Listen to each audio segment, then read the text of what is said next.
Hello friends, welcome to Vadipatti அம்மா சமையல். இன்றைக்கி நம்ம கிச்சனில் பார்க்க போகிற ஸ்பெஷல் ரெசிபி, அடுப்பே பற்ற வைக்காமல் ஒரு அட்டகாசமான சுவையுடன் வெஜிடபிள் பிரியாணி தாங்க பார்க்க போகிறோம். இதுக்கு ஒரு ரைத்தாவும் சேர்த்துக்கிட்டோம்னா சூப்பராக இருக்குங்க. வாங்க பார்க்கலாம். அதுக்கு முன்னாடி இன்றைய பிறந்தநாள் மற்றும் திருமண நாள் காணும் அனைவருக்கும் வாடிப்பட்டி அம்மாவின் இனிய நாள் வாழ்த்துக்கள். ஸ்கிப் பண்ணாமல் பாருங்கள் ஃப்ரெண்ட்ஸ். பிடிச்சிருந்தா ஒரு லைக் ஒன்று போடுங்க. இப்போ ஃபஸ்ட்டு நம்ம சாதம் செஞ்சுக்கலாம். அதுக்கு நான் 3/4 கவுள் எடுத்திருக்கேன். அதை 2 தடவை நம்ம தண்ணி ஊற்றி கழுவிக்கலாம். தூசி ஈசி இருந்தாலும் போயிடும். பாருங்கள், இப்போ நல்லா கழுவியாச்சு. கழுவிட்டு தண்ணியை வடித்து வச்சுட்டேன். ஒரு 5 நிமிஷம் இருக்கட்டும். அப்படியே நல்லா அவுள் ஊறி நல்லா சாதம் ஆயிரும். இப்போ 5 நிமிஷம் ஆயிடுச்சு. இப்போ சாதத்தை பார்க்கலாம். நல்லா பொலிவாக வந்திருக்கு பாருங்கள், உதிரி உதிரியாக சாதம். இப்போ இதுக்கு என்னென்ன தேவைன்னா, அவல் சாதம் கொஞ்சம், கேரட் கொஞ்சம், பீன்ஸு கொஞ்சம், தக்காளி நான் ஒரு தக்காளி சின்ன தக்காளி நறுக்கியிருக்கேன், குடமிளகா கொஞ்சம், வெங்காயம் கொஞ்சம் நீட்ட வாக்கில் அரிஞ்சிக்கலாம், கொத்தமல்லி புதினா, பாதி லெமன், கொஞ்சம் வெள்ளைப்பூடு, இஞ்சி நறுக்குனது பொடியை 2ஐயும் நறுக்கலாம், பட்டை, கிராம்பு, ஏலக்காய், முந்திரி பருப்பு 2, உப்பு, கொஞ்சமாக நெய், அவ்வளோதாங்க. கொஞ்சம் தேங்காய் எண்ணெயும் சேர்த்துக்கலாம், நல்லாயிருக்கும் வாசமாக. இப்போ ஒரு பவுலில் தேங்காய் எண்ணெய் கொஞ்சமாக விட்டுட்டு கொஞ்சமாக நெய் விட்டுக்கலாம்.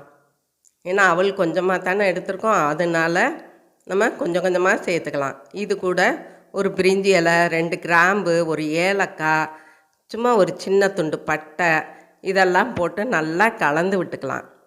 இப்போ வெங்காயம் நறுக்கி வச்சுருக்க வெங்காயம் அதுவும் சேர்த்துட்டு குடமிளகாயும் சேர்த்துக்கலாம். இப்போ அது கூட கொத்தமல்லி கொஞ்சம், புதினா கொஞ்சம், அதையும் சேர்த்துக்குருவோம். இப்போ புதினாவும் போட்டாச்சு பாருங்கள். நல்லா ஃப்ரெஷ்ஷாக போட்டு செஞ்சிங்கன்னா டேஸ்ட்டு ரொம்ப நல்லாயிருக்கும். இப்போ இதை நல்லா கலந்துக்கலாம். நம்ம இந்த பிரியாணிக்கு நம்ம எல்லாத்தையும் கலந்து விடுறதுல தாங்க இருக்குது. இப்போ கொஞ்சமாக இஞ்சி பூண்டு பொடியாக நறுக்கி போட்டிருக்கேன். ஏன்னா நீங்கள் பேஸ்ட்டை போடாதீங்க, அது சாப்பிட முடியாது, ரொம்ப காட்டமாக இருக்கும். இப்போ இதையும் போட்டுட்டு கலந்து விட்டாச்சு. இது கூட தக்காளி நறுக்கி வச்சுருக்கேன் பாருங்கள், சின்ன தக்காளி நறுக்கி வச்சுருக்கேன், நல்லா பழுத்த தக்காளி, அதையும் கலந்து விட்டுக்கலாம். இந்த மாதிரி நீங்கள் கலந்து விடும்போதே அது அப்படியே நல்லா வெந்தது மாதிரி ஆயிரும். இப்போ கேரட்டும் போட்டாச்சு. ஏன்னா கொஞ்சம் நேரம் ஆக ஆக ஊற ஊற அது அந்த சாஃப்டாயிரும், காயெல்லாம் சாஃப்டாயிரும். இப்போ பீன்ஸும் போட்டாச்சு. இதுவுமே பச்சையாக சாப்பிட்றதுக்கு பிடிக்காதுன்னெலாம் சொல்ல முடியாது. இது கூட சாப்பிடையில் நல்லாயிருக்கும், ஊறி நல்லா வந்துடும். இப்போ இதுக்கு தேவையான உப்புத்தூள் போட்டுக்கலாம். உப்புத்தூள் போட்டுட்டு நல்லா கலந்து விட்டுக்கலாம் பாருங்கள். இப்போ இது கூட கொஞ்சம் லெமன் புழிஞ்சு விட்டுக்கலாம். நமக்கு தேவையான அளவுக்கு நம்ம லெமன் புழிஞ்சு விட்டுட்டோம்னா அதை காட்டிலும் சூப்பராக இருக்குங்க. இந்த லெமனு, இந்த கேரட்டு, உப்பு எல்லாம் சேர்ந்துருக்கு இல்லையா, மல்லி, புதினா, தக்காளி, அதனால் அது நல்லா ஊறி போய் நல்லா வந்துடும். இப்போ இது மூடி போட்டு ஒரு 10 நிமிஷத்துக்கு இருக்கட்டுங்க. இப்போ பார்க்கலாம். இப்போ நல்லா பாருங்களேன், கிளறி கொடுக்க கொடுக்க அதனுடைய வெந்தது மாதிரியே நமக்கு தெரியும். இது கூட நம்ம அவளையும் சேர்த்துக்கலாம், அவல் சாதத்தை.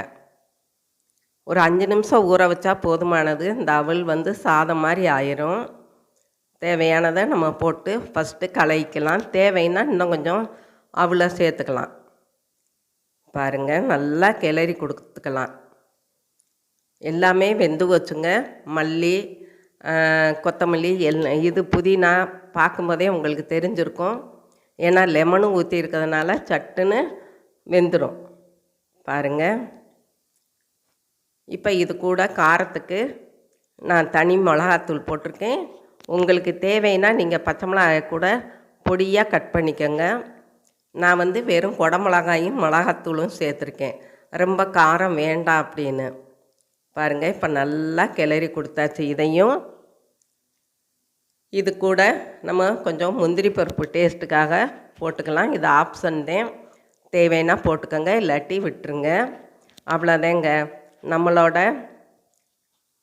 அடுப்பே இல்லாத வெஜிடபிள் பிரியாணி சும்மா ஜம்முன்னு ரெடி ஆயிடுச்சு. இந்த பிரியாணிக்கு ஒரு ரைத்தாவும் நம்ம செஞ்சு வச்சுக்கிட்டோம்னா செம்மையாக இருக்குங்க. அட்டகாசமாக இருக்குது பார்க்கும்போதே. அவ்வளோதாங்க, இதுவரை சப்ஸ்கிரைப் பண்ணாதவங்க சப்ஸ்கிரைப் பண்ணுங்கப்பா. ஆளுங்கிற பெல் பட்டனை தொடுங்க, லைக் பண்ணுங்கள், ஷேர் பண்ணுங்கள், கமெண்ட் பண்ணுங்கள். நீங்களும் உங்கள் வீட்டில் ட்ரை பண்ணுங்கள், சாப்பிடுங்க, சந்தோஷமாக இருங்க. நன்றி, வணக்கம்.